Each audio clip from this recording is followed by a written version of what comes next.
Hello दोस्तों, आपका हमारे यूट्यूब चैनल द एजुकेशन में स्वागत है। आज हम हिंदी साहित्य और व्याकरण से संबंधित महत्वपूर्ण प्रश्नों को हल करेंगे जो आपके आगामी परीक्षा UP TGT, PGT, KBS, NBS, Jharkhand TGT, PGT और मध्य प्रदेश वर्ग 1 और वर्ग 2 की दृष्टिकोण से बेहद उपयोगी क्लास है।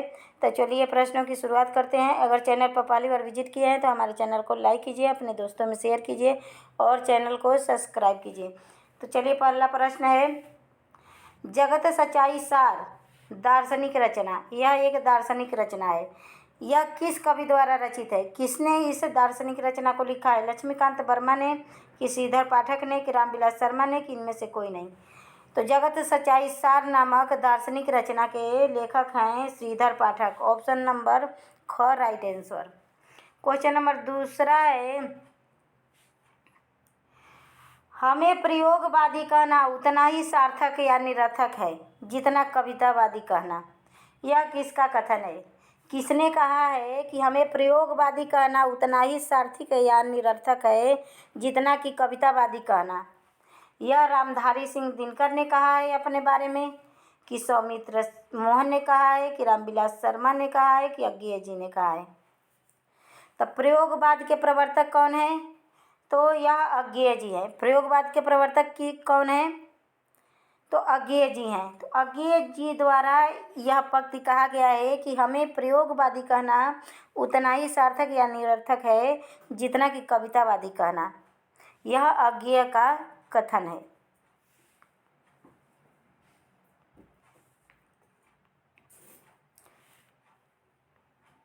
क्वेश्चन नंबर 3 है, संस्कृत के 4 अध्याय में दिनकर जी नवोत्थान कवि के रूप में किसे आख्यायित किया है? किसे आख्यायित किया है? संस्कृत के 4 अध्याय किसके द्वारा लिखा गया है? तो रामधारी सिंह दिनकर द्वारा। ये भी पूछता है कि संस्कृत के 4 अध्याय के लेखक कौन है? तो रामधारी सिंह दिनकर हैं। तो वह अपने इस रचना में नवोत्थान कवि के रूप में किसे माना है या किसे आख्यायित किया है? रविंद्रनाथ टैगोर को आख्यायित किया है, कि मोहम्मद इकबाल को, कि उपयुक्त दोनों की, इनमें से कोई नहीं? तो रविंद्रनाथ टैगोर को भी आख्यायित किए हैं और मोहम्मद इकबाल को भी। रामधारी सिंह दिनकर ने नवोत्थान कवि के रूप में रविंद्रनाथ टैगोर को भी माने हैं और मोहम्मद इकबाल को भी माना है। तो ऑप्शन नंबर ग राइट आंसर, उपयुक्त दोनों। क्वेश्चन नंबर तीसरा का ऑप्शन नंबर ग राइट आंसर। क्वेश्चन नंबर 4 है, संज्ञाओं के साथ आने वाली विभक्तियाँ क्या कहलाती हैं? जो संज्ञा के साथ विभक्ति आती हैं उन्हें क्या कहते हैं? संश्लिष्ट कहते हैं, कि विश्लिष्ट कहते हैं, कि उभयलिष्ट कहते हैं, कि प्रत्यावर्ती कहते हैं? क्वेश्चन नंबर 4 का ऑप्शन नंबर ख राइट आंसर, उसे विश्लिष्ट कहते हैं। जो संज्ञा के साथ विभक्ति आती है उसे विश्लिष्ट कहते हैं। क्वेश्चन नंबर 5 है, सर्वनाम के साथ आने वाली विभक्तियाँ क्या कहलाती हैं? विश्लिष्ट कहलाती हैं, कि संश्लिष्ट कहलाती हैं, कि उक्त दोनों कहलाती हैं, कि इनमें से कोई नहीं? क्वेश्चन नंबर 5 का राइट आंसर क्या होगा? तो उसे संश्लिष्ट कहते हैं। देखिए, संज्ञा के साथ आती हैं जो विभक्तियाँ उन्हें विश्लिष्ट कहते हैं, जबकि सर्वनाम के साथ आती हैं जो विभक्तियाँ उन्हें संश्लिष्ट कहते हैं। यह ध्यान रखिएगा। नहीं तो कितने बच्चे तो इसमें कंफ्यूज होकर गलत करेंगे क्वेश्चन के, कि संज्ञा सर्वनाम संज्ञा के स्थान पर प्रयोग होता है, इसलिए वह संज्ञा और सर्वनाम को एक ही मान के विश्लिष्ट ही लगा देंगे। लेकिन देखिए, संज्ञा के साथ जो विभक्ति चिन्ह आती है, जैसे विभक्ति चिन्ह किसे कहते हैं? कारक चिन्ह को। कारक चिन्ह को क्या कहते हैं? विभक्ति चिन्ह कहते हैं। तो जो संज्ञा के साथ आती हैं उन्हें विश्लिष्ट कहते हैं और जो सर्वनाम के साथ आती हैं उन्हें संश्लिष्ट कहते हैं। तो यह दोनों क्वेश्चन पर ध्यानपूर्वक देखिएगा, दोनों क्वेश्चन को। क्वेश्चन नंबर 6 है, अर्थ वैमल्य प्रसादः। अर्थ वैमल्य प्रसादः किसकी परिभाषा है? कि अर्थ की विमलता ही प्रसाद गुण है। यह गुण के बारे में यह किसने युक्ति कहा है कि अर्थ की वैमल्यता ही प्रसाद गुण है? प्रसाद गुण का लक्षण है कि जिसमें अर्थ की विमलता हो। यह वामन द्वारा कहा गया है, कि सेनापति द्वारा कहा गया है, कि भामा द्वारा, कि कुंतक द्वारा? फटाफट आंसर कीजिए। क्वेश्चन नंबर 6 का राइट आंसर क्या होगा? तो अर्थ की विमलता ही प्रसाद गुण है। तो गुण को किसने प्रतिपादित किया है? तो वामन ने। तो वामन ही ऐसे युक्ति, ऐसे परिभाषा दे सकते हैं कि अर्थ की विमलता ही प्रसाद गुण का लक्षण है। क्वेश्चन नंबर 7 है, आचार्य वामन ने कितने काव्य गुण माने हैं? 10 माने हैं कि 9 माने हैं कि 20 माने हैं कि 6 माने हैं? तब ब से वामन, ब से 20, ब से वामन, ब से 20। तो वामन ने 20 काव्य गुण माने हैं, जबकि भरत मुनि ने 10 काव्य गुण माने हैं और 10 काव्य दोष माने हैं। व्योमकेश दरवेश, क्वेश्चन नंबर 8 है, व्योमकेश दरवेश किस कवि द्वारा रचित रचना है? आचार्य रामचंद्र शुक्ल ने इस रचना को रचा है कि हजारी प्रसाद द्विवेदी जी ने, कि रामविलास शर्मा जी ने, कि प्रताप नारायण मिश्र ने? तब व्योमकेश दरवेश हजारी प्रसाद द्विवेदी द्वारा रचित रचना है। ऑप्शन नंबर ख राइट आंसर। 8वां क्वेश्चन का ऑप्शन नंबर ख राइट आंसर। क्वेश्चन नंबर 9 है, नीचे लिखित रचनाओं में से शिवदान सिंह चौहान की रचना कौन सी है? आलोचना के मान है, कि साहित्य की परख है, कि प्रगतिवाद है, कि इनमें से सभी? तो आलोचना के मान शिवदान सिंह चौहान। आलोचना के मान, कितना अच्छा ट्रिक बैठ रहा है ना। आलोचना के मान शिवदान सिंह चौहान, साहित्य की परख शिवदान सिंह चौहान, प्रगतिवाद शिवदान सिंह चौहान। तो यह सभी रचनाएं शिवदान सिंह चौहान की है। ऑप्शन नंबर ख राइट आंसर, इनमें से सभी। भटकता मेघ, 10वां क्वेश्चन है, भटकता मेघ किसकी रचना है? शुक्ल जी की है, कि श्रीकांत वर्मा की है, कि प्रसाद की है, कि महादेवी वर्मा की है? भटकता मेघ किसकी रचना है? क्वेश्चन नंबर 10 का राइट आंसर क्या होगा? तो श्रीकांत वर्मा जी ने लिखा है भटकता मेघ। ऑप्शन नंबर ख राइट आंसर। क्वेश्चन नंबर 11 है, निम्न में से उपेंद्र नाथ अश्क की रचना कौन सी है? छठा बेटा है, कि उड़ान है, अंधी गली है, कि उक्त सभी है? उपेंद्र नाथ अश्क की रचनाओं को इनमें से बताइए कि कौन सी रचना उपेंद्र नाथ अश्क जी की है? क्वेश्चन नंबर 11 का ऑप्शन नंबर घ राइट आंसर। क्योंकि छठा बेटा उपेंद्र नाथ अश्क, उड़ान उपेंद्र नाथ अश्क, अंधी गली उपेंद्र नाथ अश्क, और उड़ान रचना पर सीरियल भी बना है। उपेंद्र नाथ जी के रचना उड़ान पर एक सीरियल भी बना है। क्वेश्चन नंबर 12 है, रजत शिखर किसकी रचना है? रामधारी सिंह दिनकर की है, कि जयशंकर प्रसाद की है, कि सुमित्रा नंदन पंत की है, कि महादेवी वर्मा की? रजत शिखर किसकी रचना है? तो रजत शिखर सुमित्रा नंदन पंत जी की रचना है। ऑप्शन नंबर ग राइट आंसर, रजत शिखर। और इन्हें प्रकृति का सुकुमार कवि या कोमल राजकुमार कहा जाता है। सुमित्रा नंदन पंत जी को प्रकृति का सुकुमार कवि या कोमल राजकुमार कहा जाता है। क्वेश्चन नंबर 13 है, कुंडलिनी योग किस संप्रदाय की विशेषता है?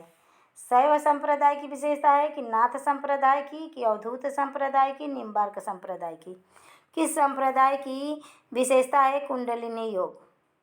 क्वेश्चन नंबर 13 का ऑप्शन नंबर ख राइट आंसर, नाथ संप्रदाय। गोरखनाथ ने कुंडलिनी योग का विस्तार किया ना। तो ऑप्शन नंबर ख राइट आंसर, नाथ संप्रदाय की विशेषता कुंडलिनी योग है। क्वेश्चन नंबर 14 है, रासक छंद में कितनी मात्राएं होती है? रासक छंद, अब बताइए। रासक हम लोग जाने थे, लेकिन रासक छंद भी होता है। ये बिल्कुल नया क्वेश्चन है, इसे IMP लगा लीजिएगा। तो रासक छंद में कितनी मात्राएं होती है? 23 होती है, कि 29 होती है, कि 12 होती है, कि 13 होती है?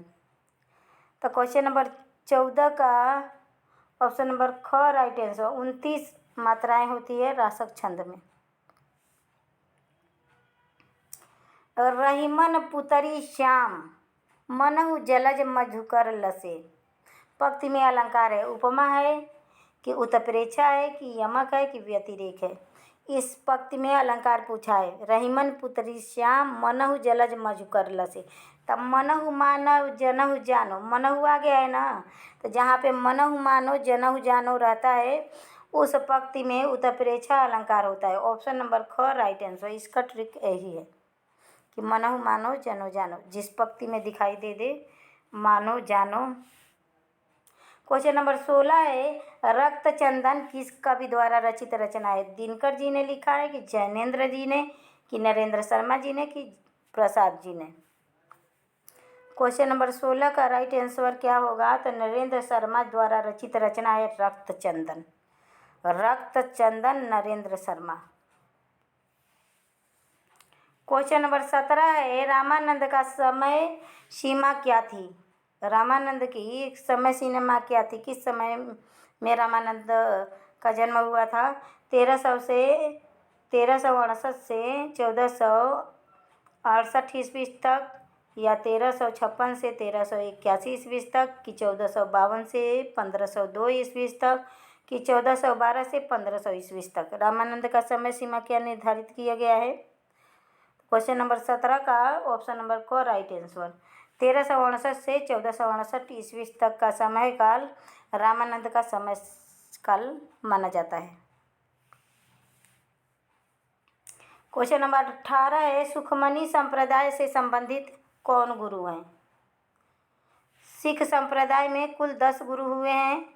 प्रथम गुरु गुरु नानक थे। गुरु नानक थे। और 10वें गुरु गुरु गोविंद सिंह थे। गुरु गोविंद सिंह थे। तो सिख धर्म के संस्थापक गुरु नानक देव हैं, लेकिन खालसा पंथ का संपादक गुरु गोविंद सिंह हैं। और इसमें पूछा है सुखमनी संप्रदाय, इसमें देखिए सिख संप्रदाय में सुखमनी संप्रदाय भी चला है, तो उससे संबंधित कौन है? तो गुरु अंगद देव थे। गुरु अंगद देव सुखमनी संप्रदाय के प्रवर्तक थे। ऑप्शन नंबर ग राइट आंसर। क्वेश्चन नंबर 19 है, काहे रे नलिनी तू कुमिलानी तेरे नाल सरोवर पानी? काहे रे नलिनी तू कुमिलानी तेरे नाल सरोवर पानी, इस पंक्ति में यह पंक्ति पूछा है किसकी है? तो यह कबीरदास की पंक्ति है। यह कबीरदास जी की पंक्ति है। कबीरदास जी कहते हैं कि ये नलिनी, ए कमल, तुम क्यों मुरझा रहे हो, कुम्हला रहे हो? क्योंकि तुम्हारे नाल के अंदर ही सरोवर का पानी है। उनकी रचनाएं आश्चर्य से ओतप्रोत था। वो कहते कुछ और थे, रहस्यवादमयी रचनाएं था कबीरदास जी की। उन्होंने इस दोहे के माध्यम से मनुष्यों को संबोधित कर रहे हैं कि तुम्हारे अंदर ही परमात्मा का निवास है, फिर तुम क्यों कुम्हला रहे हो, क्यों दूसरे जगह जा रहे हो? तो काहे रे नलिनी तू कुमिलानी तेरे नाल सरोवर पानी, यह कबीरदास जी की पंक्ति है। ऑप्शन नंबर ख राइट आंसर। सिद्धांत पंचमात्रा 20वां क्वेश्चन है, सिद्धांत पंचमात्रा किसकी रचना है? लक्ष्मीकांत शर्मा जी की रचना है कि रांगीय राघव जी की रचना है कि रामविलास शर्मा जी की रचना है कि राघवानंद जी की रचना है? फटाफट आंसर कीजिए। तो सिद्धांत पंचमात्रा राघवानंद जी की रचना है। राघवानंद जी की रचना है। ऑप्शन नंबर घ राइट आंसर। 20वां क्वेश्चन का ऑप्शन नंबर घ राइट आंसर। सिद्धांत पंचमात्रा राघवानंद जी की रचना है। इसे IMP लगा लीजिए, बिल्कुल नया क्वेश्चन है और बार बार रिवीजन कीजिए। क्वेश्चन नंबर 21 है, सिंह सेनापति किसकी रचना है? सिंह सेनापति रहीमदास की है कि राहुल सांस्कृत्यायन की है, रामविलास शर्मा की है कि कुबेरनाथ राय की है? सिंह सेनापति। क्वेश्चन नंबर 21 का राइट आंसर बताइए। तो सिंह सेनापति क्वेश्चन नंबर 21 का ऑप्शन नंबर ख राइट आंसर। राहुल सांस्कृत्यायन द्वारा रचित रचना है सिंह सेनापति। इसका पहली बार आप लोग नाम किस सुने होंगे, इसको भी IMP लगा लीजिए। 2023 के TGT एग्जाम में शायद पूछ दे। सिंह सेनापति किसकी रचना है? तो राहुल सांस्कृत्यायन जी की रचना है।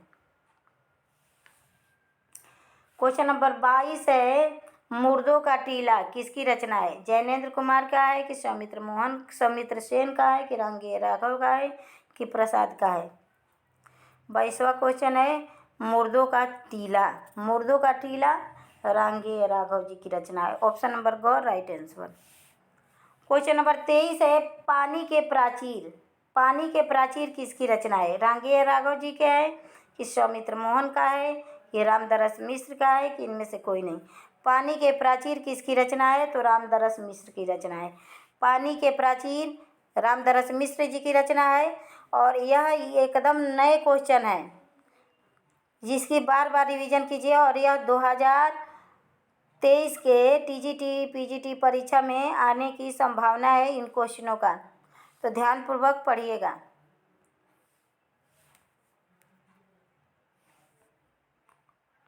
क्वेश्चन नंबर 24 है, दिव्या किसका उपन्यास है? दिव्या के देखिए उपन्यास विधा की रचना है।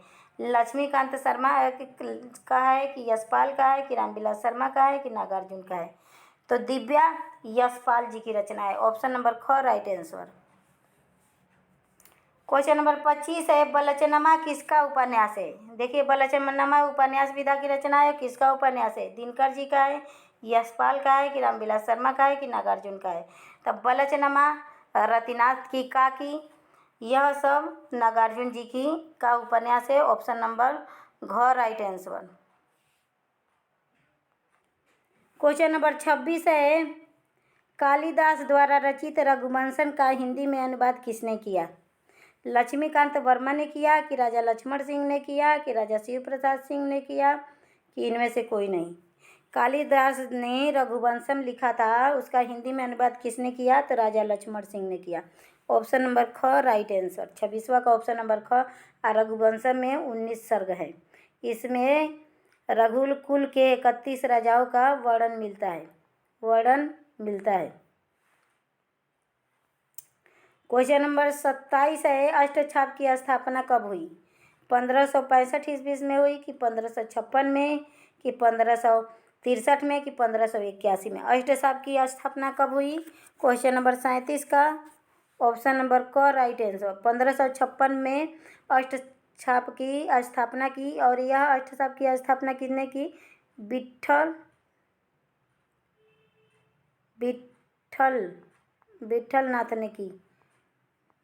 नाथ ने की। यह बल्लभाचार्य के पुत्र थे। इन्होंने बल्लभाचार्य के 4 शिष्यों को और अपने 4 शिष्यों को, दोनों को मिला के 8 शिष्यों को इकट्ठा करके अष्टछाप की स्थापना की। ऑप्शन नंबर क राइट आंसर।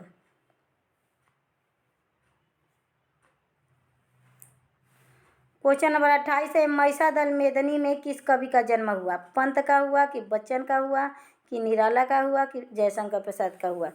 तो महिषादल मेदिनी में निराला जी का जन्म हुआ। महिषादल मेदिनी में किसका जन्म हुआ? क्वेश्चन नंबर 28 का ऑप्शन नंबर ग राइट आंसर। क्वेश्चन नंबर 29 है, प्रेमचंद्र की कौन सी रचना गांधीवाद से प्रभावित थी? कायाकल्प थी कि प्रेमाश्रम थी कि रंगभूमि थी कि गबन? तो यह चारों रचनाएं प्रेमचंद्र की हैं। यह सभी रचनाएं प्रेमचंद्र की है।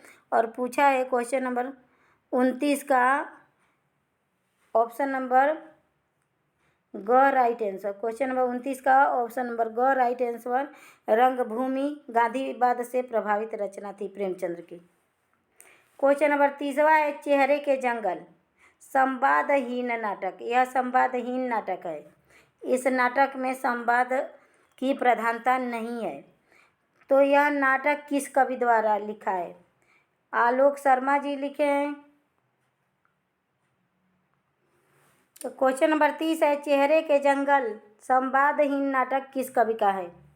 आलोक शर्मा जी का है कि अशोक वाजपेयी जी का है कि कमलेश्वर जी का है कि ज्ञानचंद्र जैन का है? चेहरे के जंगल, फटाफट आंसर कीजिए। तो क्वेश्चन नंबर 30 का ऑप्शन नंबर क राइट आंसर। यह आलोक शर्मा जी की रचना है चेहरे के जंगल, और यह नाटक विधा की रचना है जिसमें संवाद की प्रधानता नहीं है। क्वेश्चन नंबर 31 है, मेरी जीवन यात्रा किस रचनाकार की कृति है? जानकी देवी बजाज की है कि राहुल सांकृत्यायन की है कि उपर्युक्त दोनों की है कि इनमें से कोई नहीं? तो उपर्युक्त दोनों की रचना है जी। यह एक आत्मकथा है। मेरी जीवन यात्रा एक आत्मकथा विधा की रचना है।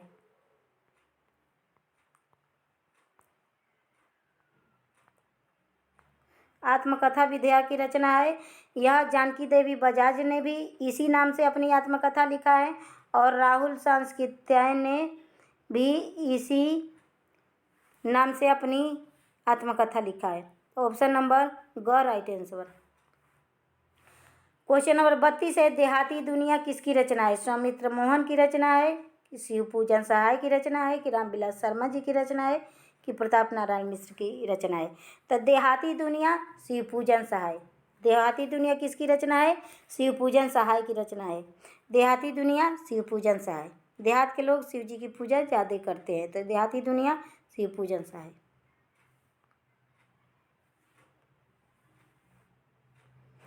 क्वेश्चन नंबर 33 है, भारतेंदु युग और हिंदी भाषा का विकास किसकी कृति है? हरिशंकर प्रसाद जी की है कि सौमित्र मोहन जी की है कि रामविलास शर्मा जी की है कि प्रताप नारायण मिश्र जी की है?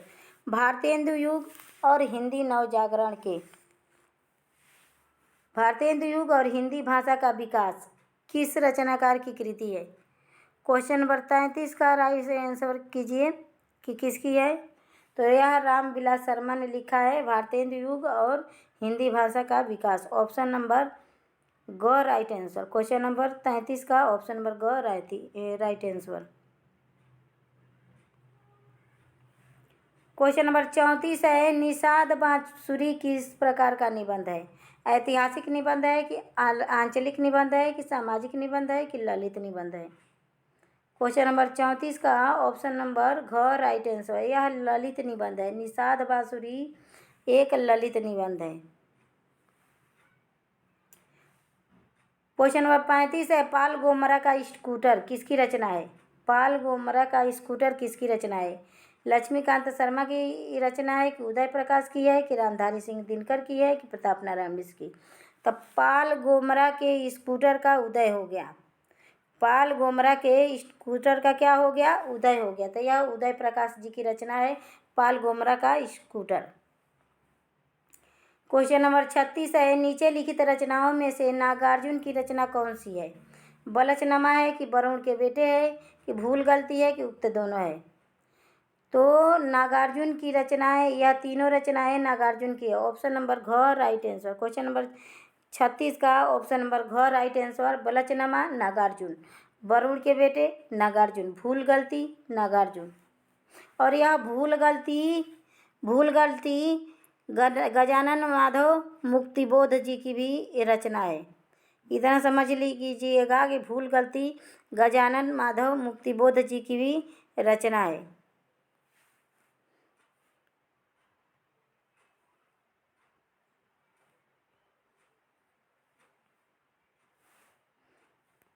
भूल गलती कविता किसकी है? अब देखिए, भूल गलती नागार्जुन का उपन्यास था।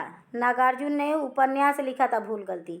और देखिए, भूल गलती यहाँ पे आ गया ना। मुक्तिबोध ने क्या लिखा है? कविता लिखा है।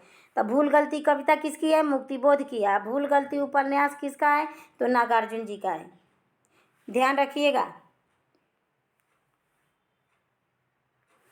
क्वेश्चन नंबर 38 है, कविता के लिए खड़ी बोली के पक्ष में आंदोलन की शुरुआत किसने की? कविता के लिए खड़ी बोली के पक्ष में आंदोलन की शुरुआत किसने की? रामविलास शर्मा ने की कि अयोध्या प्रसाद खत्री ने की कि देवी प्रसाद मिश्र ने कि प्रताप नारायण मिश्र ने? फटाफट आंसर कीजिए। क्वेश्चन नंबर 38 का ऑप्शन नंबर क्या रहेगा? तो ऑप्शन नंबर ख राइट आंसर। अयोध्या प्रसाद खत्री ने शुरुआत की।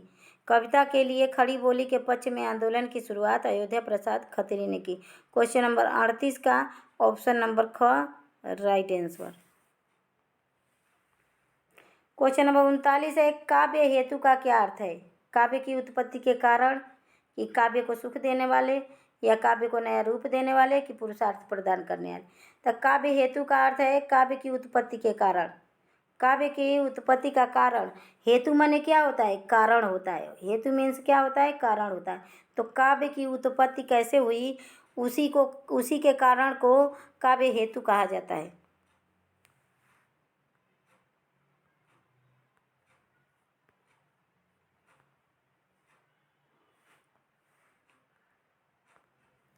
नेक्स्ट क्वेश्चन है, क्वेश्चन नंबर 40 है, काव्य हेतु का अभिप्राय उन साधनों से है जो कवि काव्य की रचना के लिए प्रयोग करता है। यह कथन, यह परिभाषा काव्य हेतु के उपलक्ष्य में किसका है? काव्य हेतु का अभिप्राय उन साधनों से है जो कवि के काव्य रचना में सहायक होते हैं। काव्य हेतु का अभिप्राय उन साधनों से है जो कवि की रचना में सहायक होते हैं। यह कथन किसका है? भामह का है कि बाबू गुलाब राय का है कि जयचंद्र का है कि नंददास का है? फटाफट आंसर कीजिए। क्वेश्चन नंबर 40 का आंसर बताइए।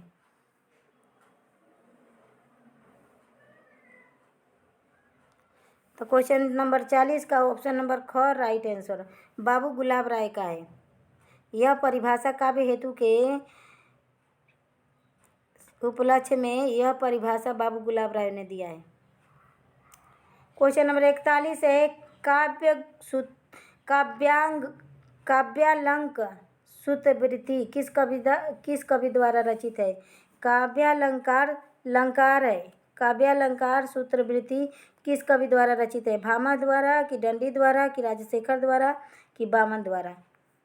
फटाफट आंसर कीजिए। क्वेश्चन नंबर 41 का ऑप्शन नंबर घ राइट आंसर सूत्रवृत्ति। काव्य गुण की परिभाषा किसने दिया है? अब वामन ने। तो गुण सूत्रवृत्ति यह युक्ति वामन का है। क्वेश्चन नंबर 42 है दंडी ने काव्य हेतु किन गुणों को माने हैं? प्रतिभा को कि अभ्यास को कि व्युत्पत्ति को कि उक्त सभी को?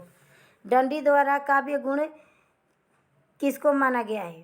क्वेश्चन नंबर 42 का ऑप्शन नंबर क्या होगा?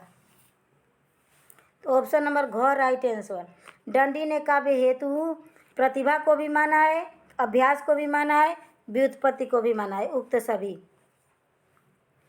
क्वेश्चन नंबर 43 है छायावाद का पूर्वाभ्यास किस कवि की रचना में मिलता है?